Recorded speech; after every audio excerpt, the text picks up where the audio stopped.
can do this. I can do this. They will want to help. Is this where we're meeting the centaurs? Well, they don't exactly know we're coming, so it's less of a meeting and more of a surprise, I suppose.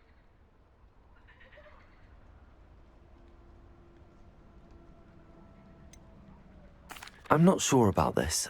I can't imagine they're fond of being surprised. We don't have a choice if we want to help the Snidgets.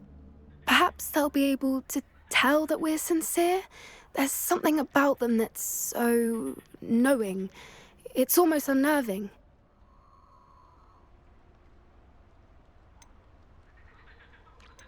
I suppose they are known for having an air of omniscience. That's exactly the right word. Never mind. What is it? It's nothing, truly. We've no secrets to hide. That's right. We'll simply be honest with them about what we're trying to do. They'll have to help us, won't they? Yes, of course. You're absolutely right. We'll meet with them, tell them about the Snidgets, and I'm sure it'll all be fine.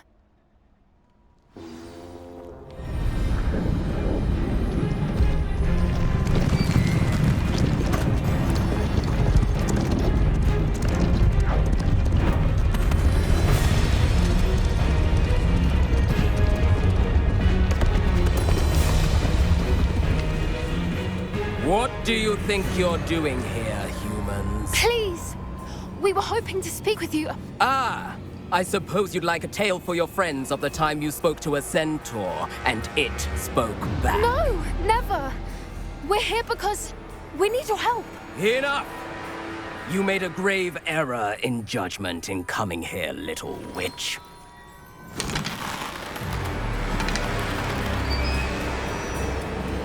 Leave them be, Alec. We do not harm the young. It is not our way. You forget your place, old fool. I'm the leader of this herd, and while you cling to our way, their kind continue to slaughter beasts like us without a care! From what I can see, they have slaughtered no one. They will leave here unharmed.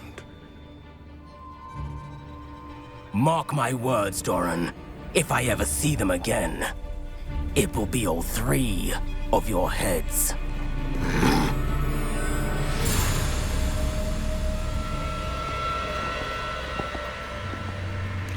Foolish children. Do you know what happens to wizards who wander here? Now, follow me before Golden Snidgets are still alive, and the poachers are after them.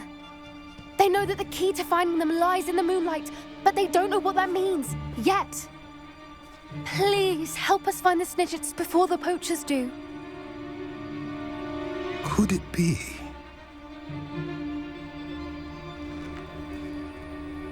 In the south, there is a cave within which lies what the poachers seek. A moonstone. Retrieve it and place it in the henge in the forest. I, on the other hand, must go speak with the herd. Find me after you have done this.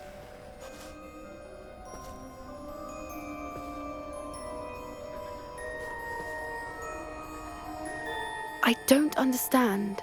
So the moonlight mentioned in the journal doesn't refer to actual moonlight, but to a moonstone. What do moonstones have to do with Snidgets?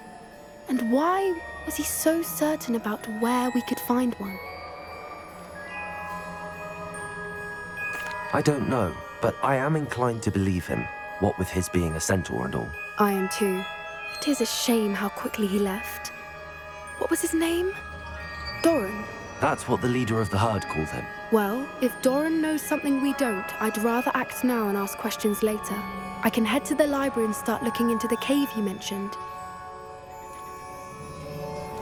I'll let you know what I find.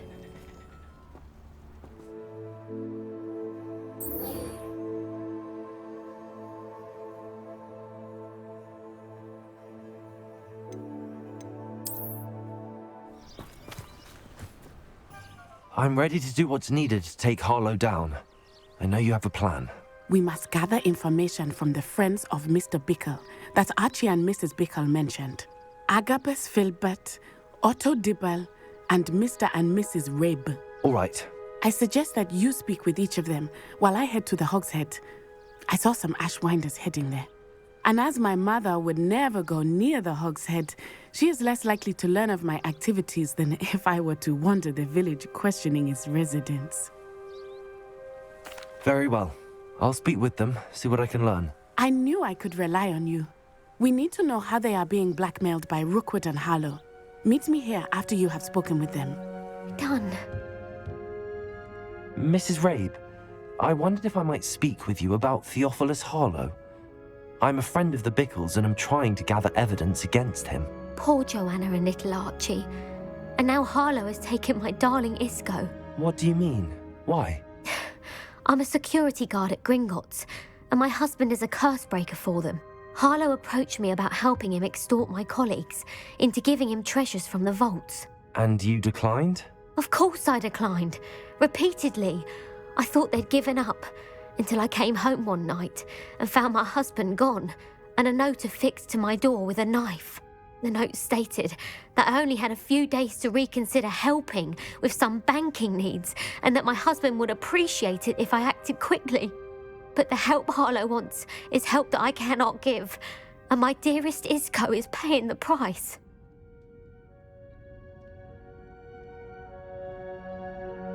Thank you, Mrs. Rabe. Knowing the lengths that Harlow will go to is helpful, albeit more than disturbing. Mr. Bickle was trying to help us, but now he's gone. I don't know what to do. I shall do all I can to get evidence against Harlow, Mrs. Rabe. Very well. Here's the note I received. You must be careful as well. Please don't put yourself in danger.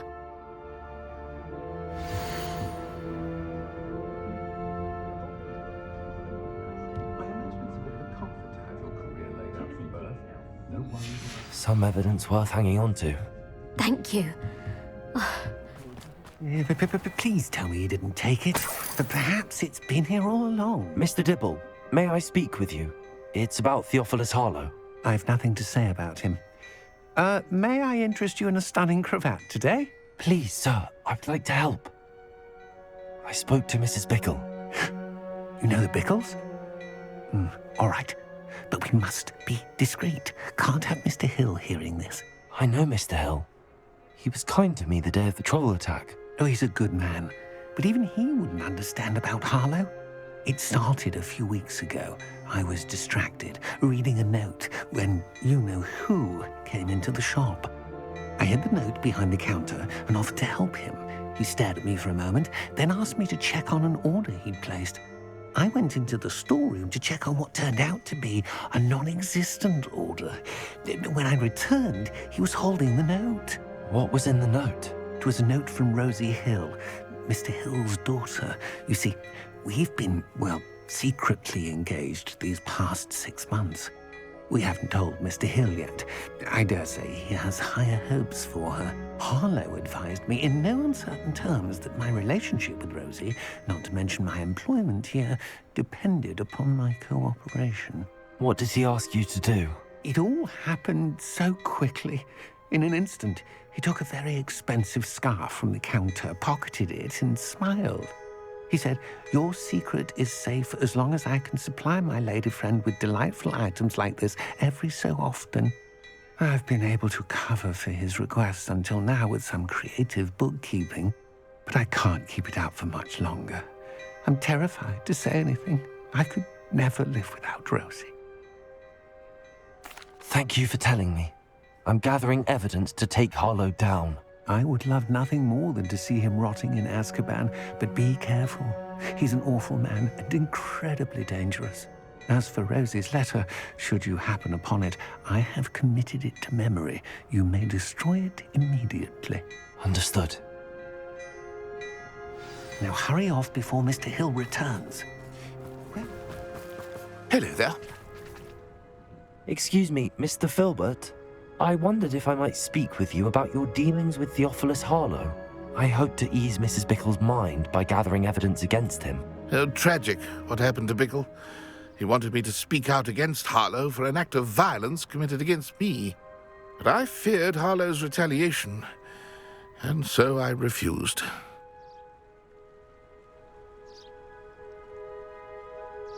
If you had spoken out against him as Mr. Bickle asked, perhaps Harlow would be locked away by now. Perhaps.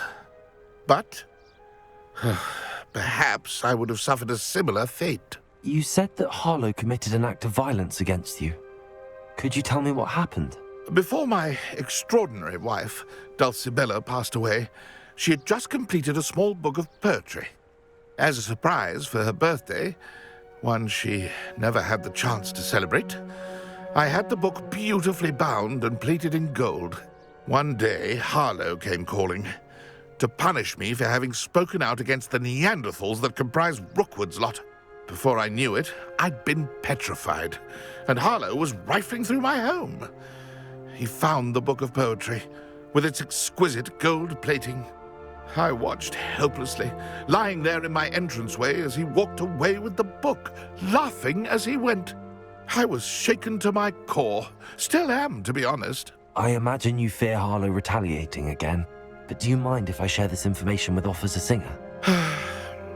I suppose I have no choice. This extortion can't go on forever. You can pass it on to anyone who may be willing to help. Harlow does not like people talking, as you already know. I've spoken with Mr. Bickle's friends. Now to find Natty. It's not like Natty to be late. She said she was going to the Hog's Head. Perhaps I'll find her there. Revelio. Natty's wand. She can cast without it. She wanted me to find this. She's in trouble. Revelio will show me where she was taken. Natty must have been taken this way. I need to find her quick. The footprints led to this room. There must be another way forward.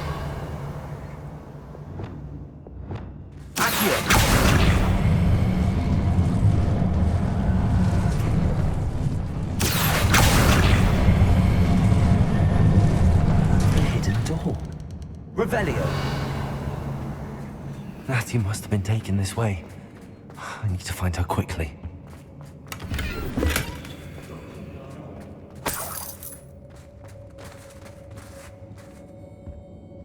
I'd better be sure I'm not seen.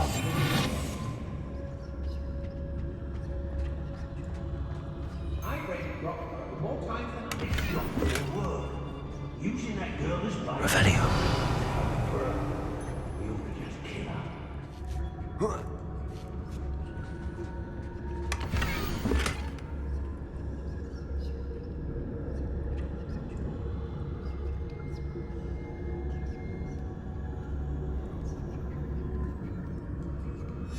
Otto Dibble's love letter from Rosie. He wanted me to destroy this if I found it. What?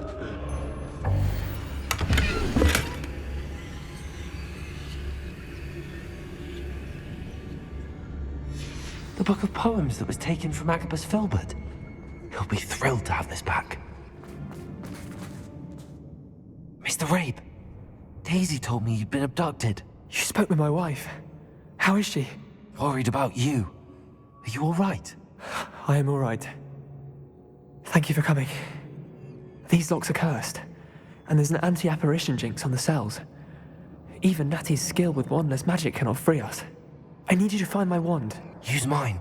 We'll find yours together once you're out of there. I need my wand for this. Using one with which I have no connection may not work as well or as quickly, and we cannot risk detection. I shall do my best. Any idea where it might be? It's nearby. I can sense it. Understood. I'll find it. Your friend Natty was... Mr. Rabe's wand could be in there.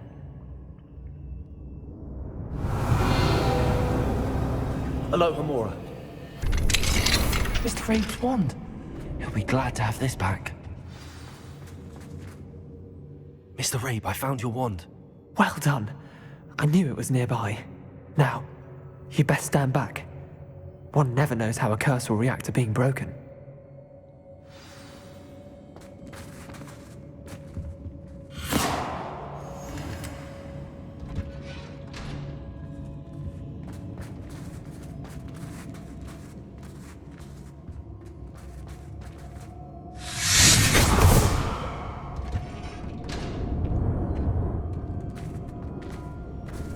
Thank you, Mr. Isco. My pleasure. And thank you, my friend. We owe our lives to your bravery. I may be too weak to disapparate with you both, but I can try. You go ahead. Find Officer Singer. We will get out of here on our own. Very well. But be careful. Thank you, my young friends. Be prepared for a fight. These Ashwinders must pay. Natsai Onai. I should have known. And you, the troll dispatcher. Oh, thank goodness the two of you are safe. Isco Rabe told me a couple of students had rescued him. Should have known it was you two.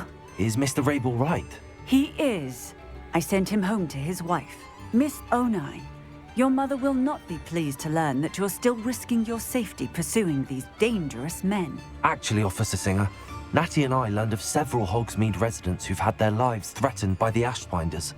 In addition to abducting Mr. Rabe to blackmail his wife and Natty, Rookwood and Harlow have also extorted Agabus Filbert and Otto Dibble. I will look into all of that. As for the two of you, I appreciate what you're trying to do, but you are taking great risk. Next time, please let the authorities handle the Ashwinders. Yes, officer. Do you have enough evidence to take down Harlow and the rest of Rookwood's lot? Well, it's certainly a good start. We shall see. But you can leave this to me now. Natsai, you may wish to speak with your mother about this before I do. My mother will not like this. Thank you again for rescuing me. We shall speak soon.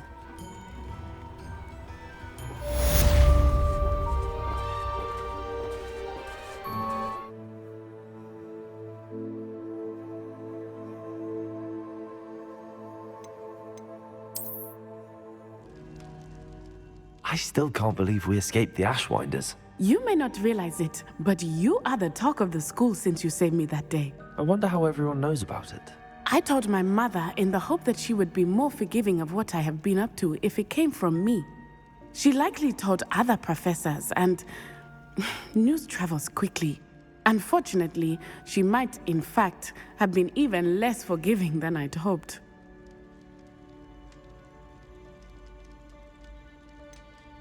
I don't blame her for being concerned.